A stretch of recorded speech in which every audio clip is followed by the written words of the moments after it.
ती मंडळी मूर्ख आहेत किंवा त्यांना सिनेमा येत नाही कळत असं म्हणणं अत्यंत चुकीचं ठरेल. सेन्सिबल एलिमेंट्स सिनेमात जर असतील आणि तुमचा सिनेमा कमर्शियली जरी असला सक्सेसफुल होणारा तरी हरकत नाही करायला.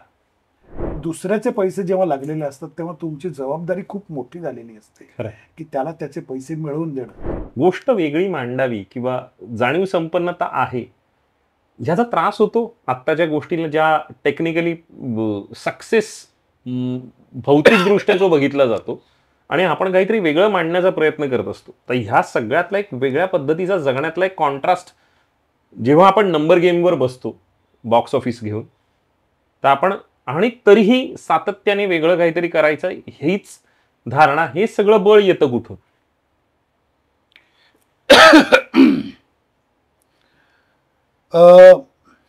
नंबर गेम्स जसं तू म्हणालास तो मला वाटतं महत्वाचा आहे.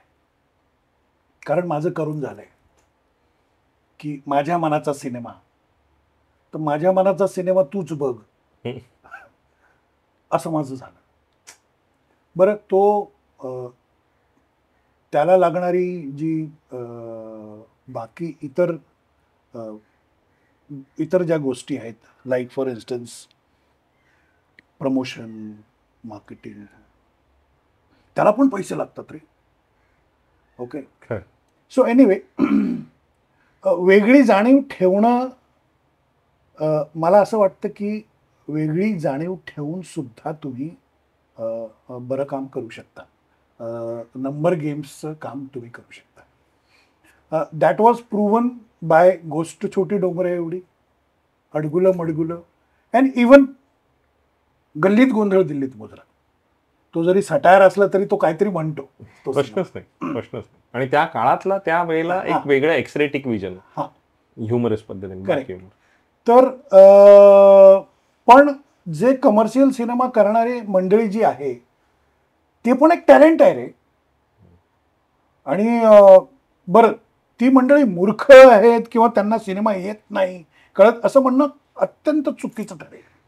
कारण की ते जाणीवपूर्वक तो सिनेमा करतात आणि सक्सेसफुल होतात.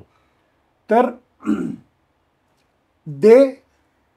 आणि मी काही स्वतःला वेगळा करत नाहीये, पण बऱ्यापैकी सिनेमा म्हणजे लाईक फॉर इन्स्टन्स 70s मध्ये अमिताभ बच्चनचे सिनेमे होते, धर्मेंद्रचे सिनेमे चालायचे, Bollywood was flourishing like anything. आणि त्या काळात सुद्धा आक्रोश, परत अर्धसत्य, गोविंदजी, श्याम, हे सिनेमे करतच होते. खरं, त्या गर्दीमध्ये सुद्धा यांचे सिनेमे बघितले गेले.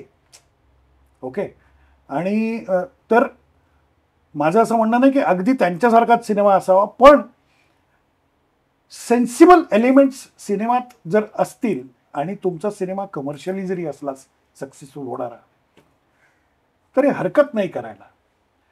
पण मला असं कायम वाटलंय, मला पर्सनली असं कायम वाटलंय की मी तद्दन कमर्शियल सिनेमा माझ्या हातनं आता कदाचित होणार नाही, आणि ते कधीच थांबलं. पण पैसे तर लागतात ना, कारण पैशाशिवाय सिनेमा होत नाही.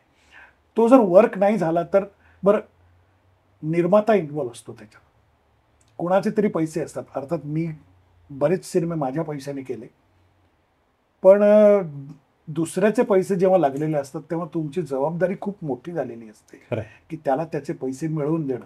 म्हणजे आता थोडासा वेगळा शब्द वापरतोय, पण आपली खाज दुसऱ्याच्या पैशाने मिटवू नये असं मला कायम वाटतं.